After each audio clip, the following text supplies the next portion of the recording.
하나님의 말씀은 창세기 17장 1절부터 4절, 제목은 첫 언약과 새 언약이라는 말씀으로 말씀을 전하겠습니다.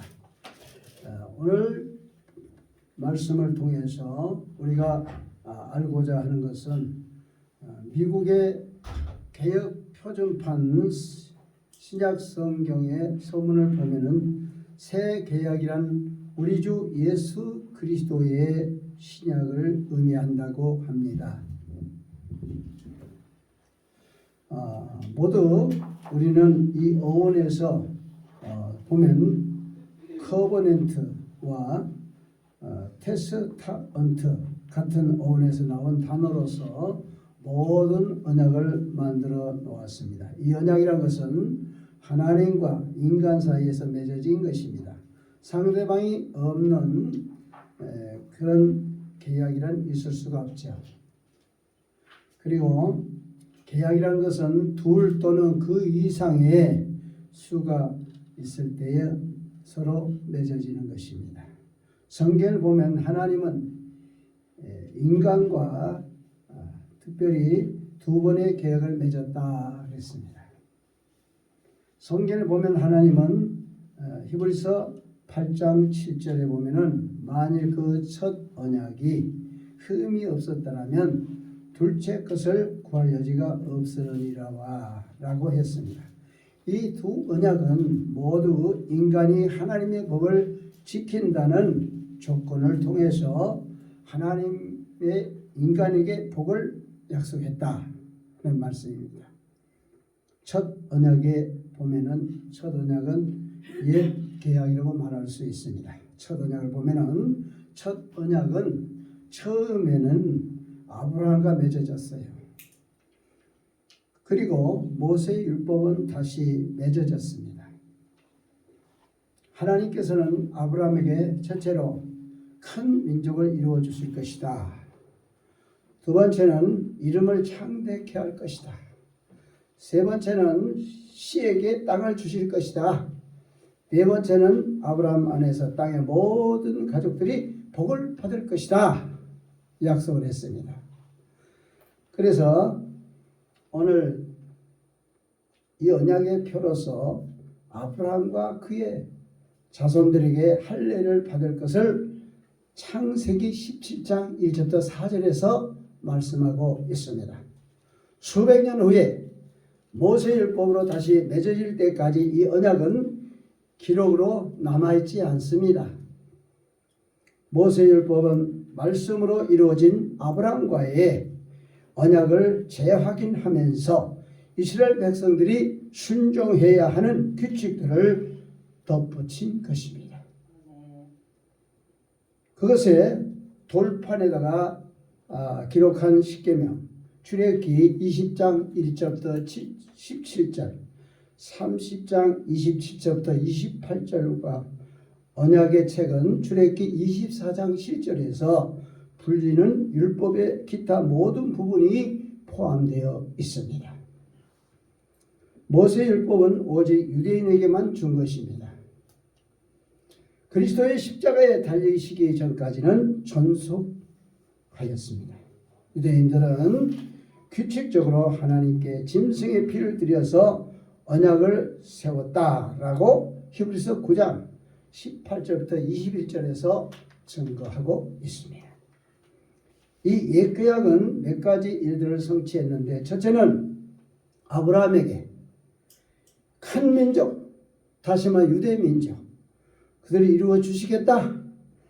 그의 이름을 창대케 하시겠다. 그리고 그 땅을 주시겠다라고 했습니다. 두 번째는 제 본성을 드러냈다는 것입니다. 다시 말하면 범죄를 더욱 가해졌다. 이 내용은 로마서 5장 20절에서 말씀하고 있습니다. 세 번째는 사람들로 하여금 해마다 죄를 생각나게 한다. 히브리서 10장 3절에서 말씀하고 있습니다.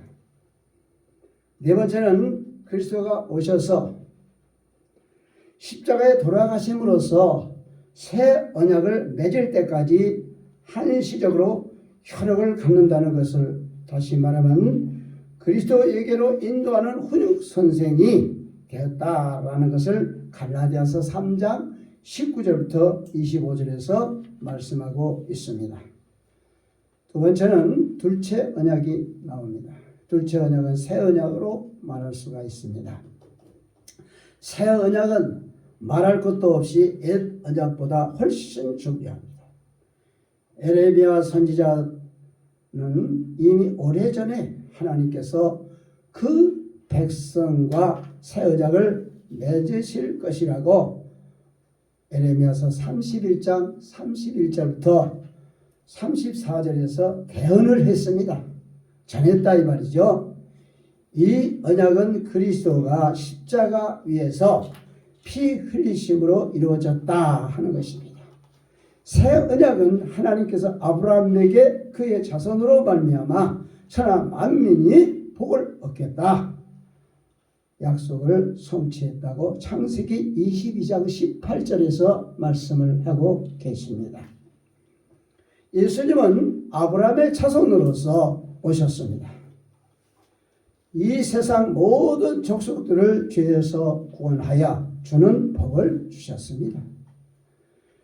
그래서 새 언약의 내용은 신약 성경에 나타나 있는 것입니다. 그 신약은 예수님이 오신 실상을 그대로 전해주고 있는 것입니다. 옛 언약이 유대 민족들과의 맺어진 것인데 반복해서 새 언약은 그리스도의 복음을 듣고 순종하는 모든 사람과 맺는 것이라는 점에서 두 언약의 차이가 나타납니다. 이 같은 새 언약의 우주적인 특성이 갈라디아서 3장 26절부터 29절에서 잘 증명되고 있습니다. 그래서 그 말씀을 보면은 너희가 다 그리스도 예수를 믿는 믿음으로 말미암아 하나님의 아들이 되었나니 너희 가운데 그리스도 안으로 침례를 받은 자는 다 그리스도의 옷을 입었느니라. 거기에는 유대인이나 그리스도인이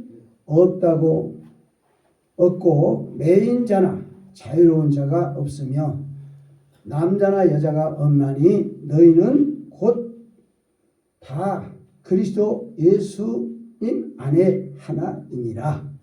너희가 그리스도께 속한 자면 곧 아브라함의 씨요 약속에 따른 상속자라고 말씀을 하셨습니다. 이와 같이 새 언약은 어떤 민족이나 남자나 여자나 부자나 빈자나 차별 없이 오늘 그리스도의 말씀에 순종하는 모든 사람에게 해당되는 것입니다. 두 언약에 맺어진 방법에 있어서도 차이가 있어요. 옛 언약은 짐승의 피로 맺어졌지만은 새 언약은 하나님의 아들 예수 그리스도의 피로써 맺어졌다라고 히브리서 9장 11절부터 15절에서 증명하고 있습니다. 새 언약은 옛 언약처럼 문자적인 언약이 아니라 영적인 법입니다. 그래서 로마서 7장 6절에 보면은 우리를 붙들었던 그 안에서 죽었으므로 이제 우리가 율법에서 구출되었다니 이것은 우리가 영의 새로운 것 안에서 섬기고 율법 지구의 낡은 것 안에서 섬기지 아니하게 하려 함이라 하셨습니다. 그리고 고린도후서 3장 6절에는 뭐라고 했느냐면은 그분께서 또한 우리를 새 상속 언약의 유능한 사역자로 삼으시되 불법 자구의 사역자가 아닌 영의 사역자로 삼으셨나니 율법 자구는 죽이되 영은 생명을 주느니라. 아멘. 영은 생명을 준다고 그랬습니다. 예를 들면 옛 언약에서는 살인하지 말라고 했습니다. 만일 형제를 미워하고 마음속으로 멸시한다 하더라도 죽이지 않는다면 그는 율법을 어긴 것이 되지 않습니다.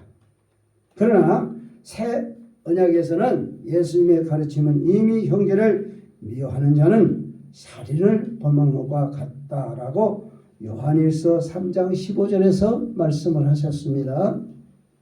이와 같이 새 언약에서는 단순한 문자적으로 죽이는 그만 것이 아니라 죽이기 전에 올바르지 못한 심리적인 상태 또한 금했다 하는 것입니다. 그래서 다시 말하면 문자 뒤에 숨어있는 영적인 법을 지킬 것을 요구하신 것이다 하는 것입니다. 옛 언약은 죄가 무엇인지 그 본성을 드러낼 뿐이지만 새 언약은 죄를 제거한다는 점에서 차이가 난다 하는 것입니다. 다시 말하면 옛 언약에서 죄가 무엇이라는 것을 가르쳐 주었지만은 새 언약에서는 죄 사함 받는 길을 제시해 준다 하는 것이죠. 새 언약은 옛 언약과 같이 잠정적인 언약이 아니고 영원한 언약입니다. 이 옛 언약에서는 죄의 본성을 드러내어 가르쳐 주었지만 영원히 용서 받는 길은 제시해 줄 수가 없었습니다. 죄사함을 받는 방법에 대해서 이미 전장에서 배웠지만은 반복하지 않습니다. 새 언약이 옛 언약을 어떻게 대처하는가에 대해서 생각해 봅니다. 예수님은 마태복음 5장 17절에서 말씀합니다. 내가 율법이나 대언자들의 글을 폐하러 온 줄로 생각하지 말라. 나는 폐하러 오지 아니하고 성취하러 왔노라 했습니다. 그래서 오늘 죽으심을 통해서 그리스도는 옛 언약을 성취시켰다 하신 말씀입니다. 그래서 율법의 목적이 완성되었다 하는 것이며 율법은 새 계약으로 대체가 되었다 하는 말씀입니다. 그래서 다음 성경 말씀을 좀 살펴보면 히브리서 10장 9절에 그분께서 첫째 것을 제거하시면 둘째 것을 세우려 함이라 말씀하셨습니다. 그리고 로마서 7장 4절이나 6절에 보면은 그러므로 내 형제들아 너희도 그리스도의 몸으로 말미암아 율법에 대하여 죽게 되었나니 이것은 너희가 다른 분 곧 죽은 자들로부터 일으켜지신 분과 결혼하게 하려 하며 또 우리가 하나님께 대하여 열매를 맺게 하려 함이라. 우리를 붙들었던 것 안에서 죽었으므로 이제 우리가 율법에서 구출되었나니 이것은 우리가 영의 새로운 것 안에서 섬기고 율법 자구의 낡은 것 안에서 섬기지 아니하게 하려 함이라 라고 했습니다. 에베소서 2장 14절부터 15절에 보면은 우리를 대적하고 우리를 반대하는 그네들을 손으로 기록한 것을 지우시고 그것을 길에서 지우사 그분의 십자가에 못 박아 돌아가시게 했다는 것이죠. 에베소 2장 14절 15절의 말씀 그대로 보면 그분은 우리의 합평이시나 원수 되게 하는 것 즉 규례에 수록된 명령들을 율법을 자기 육체로 없앴다. 율법을 예수님의 육체로 없앴다 하는 말입니다. 그래서 이 말씀을 살펴보면 우리가 아직도 옛 언약에 있다고 아무도 주장할 수 없을 것입니다. 그래서 우리는 새 계명, 새 언약 예수님을 통해서 하신 말씀과 이제 옛 언약 그 말씀을 통해서 비교해 보면은 옛 언약은 생각나게 하고 옛 언약은 이제 짐승의 피로 속죄받았지만 새 언약은 예수 피로 속죄받고 새로운 삶으로 새 언약을 통해서 우리가 제3을 얻고 구원받았다. 영원한 나라가 이루어지게 했다 하는 것입니다. 마지막 결론으로 말씀을 드리겠습니다. 이 말씀을 보면은 안식일 혹은 토요일을 지켜야 한다는 주장이 잘못된 것임을 보여주고 있습니다. 오늘 모세율법에는 안식일을 포함해서 옛 언약을 지켜야 한다고 신약은 말하지 않습니다. 예수님의 오신 실상을 그대로 전해준 것이 신약입니다. 예수 오소서 우리에게 예수 그리스도로 말미암아 죄와 사망을 해방시키고 흠과 티가 없도록 로마서 8장 2절 말씀대로 생명의 성령법이 너를 죄와 사망의 법에서 해방시켰느니라. 그래서 해방시킨 사람은 그때부터 해방의 자유를 누리는 거예요. 해방의 자유를 누리는 사람이 또 그 죄에 잡힌다면 성령 받지 못한 사람, 성령 받은 사람은 죄를 짓지 않는다 했습니다. 죄를 짓고 있는 지금도 반대 그런 사람들은 전부 다 죄 가운데서 성령 받지 않는 삶을 살고 있는 거예요. 그러면서 난 성령 받았다고? 나는 예수 믿는다니까 우리 주님이 내가 예수 이름으로 용서해 주세요 하면 용서해 준다고? 죄의 대가는 반드시 받게 돼. 그래서 예수님도 십자가 지신 거야. 그리고 용서에 회개할 길을 열어주신 거예요.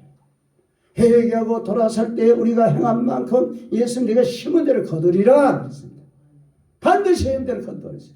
뭐가 잘났다고 자기가 최고라고 자기를 주장하냐 이겁니다. 오늘 우리는 반드시 우리 자신 속에서 우리의 살아계신 주 예수를 통해서 우리는 반드시 새 언약으로 말미암아 새 계명으로 말미암아 새로운 우리에게 주시는 새 생명, 예수님의 창조의 새 생명 창조돼야 돼요. 우리의 심령이 창조돼야 돼요. 재창조돼야 돼요. 새롭게 변화돼야 돼요. 달라져야 돼요. 그래서 오늘 우리는 이 시대 바른 목회자로서, 바른 교회로서, 바른 사역자로서, 바른 능력자로서, 권능받은 사람으로서 축복하고 위로하고 격려하고 안아주고 품어주고 예수의 입맞춤으로 축복했어요. 우리 모두 그런 사람으로 서로 축복하고 격려하고 위로하는 저와 여러분 되시기를 소망합니다. 오늘 우리에게 짐승의 색을 드리고 안식일을 지켜야 할 의무가 없습니다. 그리스도인이 예배 드리는 매주 첫날은 안식일 아닙니다. 이날 예수님이 부활하셨기 때문에 우리는 주의 날이라고 불러요. 예수님이 부활했기 때문에. 그래서 오늘 주일날을 지키는 거예요. 다시 말씀드리면 우리의 구원은 모세 율법을 지킴으로써 받는 것이 아닙니다. 어떤 사람들은 이렇게 묻습니다. 십자가에 달렸던 강도는 침례를 받지 않고도 구원을 받지 않았는가? 강도가 침례를 받았는지 우리가 알지 못하지만 예수님은 그에게 이렇게 말씀하셨습니다. 누가복음 23장 43절에서 오늘 내가 나와 함께 낙원에 있으리라. 이 약속은 옛 언약이 아닌 유한 때가 있는 그가 죽기 전에 하셨습니다. 상속 언약은 사람이 죽은 뒤라야 효력이 있고 상속 언약하는 자가 살아있는 동안에는 아무 힘이 없다라고 히브리서 9장 17절에서 말씀하고 있습니다. 침례를 받으라는 명령은 그리스도께서 죽으시기 전에 하신 약속이므로 그리스도의 죽음 후에 그 효력이 적용된다 하는 것입니다. 히브리서 13장 20절에 새 계약은 하나님이 우리에게 주신 영원한 언약입니다. 오늘 그러므로 그 하나님의 명령에서 순종했던 예수님의 순종이 우리의 순종이 되고 우리의 모델이 되고 우리의 온전한 구원을 이끄시는 영원한 생명을 살리는 부활하신 예수님의 생명이 되고 그러므로 오늘은 영원한 언약인 그 말씀을 따라서 하늘나라에 마련된 영원한 집에 살게 되는 그날 복음을 통해서 하나님 예수 그리스도의 십자가 죽으심으로써 성취되는 그 성취가 우리의 생활 속에 우리도 죽어야 됩니다. 죄에서 죽어야 되고 사망에서 죽어야 되고 질병에서 죽어야 되고 어둠에서 죽어야 되고 시기와 질투에서 죽어야 돼. 또 남을 모함하는 데서 죽어야 됩니다. 우리는 모든 인간 스스로 성종을 가졌기 때문에 때로는 많은 사람들에게 나도 모르게 나쁜 생각이 들 수도 있지만 성령 받은 사람은 그때마다 자기를 돌이키게 됩니다. 자기를 깨닫게 됩니다. 아예 말이 나오기 전에, 행동이 나오기 전에 스스로 자제하고 자기를 컨트롤할 수 있어야 돼요. 만사의 빛을 발하고 영원한 그날을 위해서 우리가 그 생명을 하나님 앞에 드리기 위해서 목숨을 걸어야 됩니다. 오늘날 우리는 우리 자신이 온전히 모든 사람에게 하나님을 사랑하고 이웃을 같이 사랑하는 그 사람이 예수는 섬기러왔고 대접받으러 오지 않았습니다. 예수는 이 땅에 오서 우리에게 영원한 생명을 주려고 자기의 생명을 버렸습니다. 십자가에 못 박혀 돌아가서 생명을 버렸습니다. 우리들도 예수님과 같이 내 자신이 완전히 배제되고 탈려져서 내 이웃을 위해서, 형제를 위해서, 불쌍한 사람을 위해서, 가족을 위해서 모든 사람에게 하나님의 사랑을 드러내는 하늘의 영권이 우리에게 주어지는 복을 받는 하나님이 주시는 왕권과 하나님이 주시는 시민권과 하나님이 주시는 천국 시민권으로 영원한 날에 들어가는 저와 여러분 되시기를 예수 이름으로 간절히 축원합니다. 감사합니다.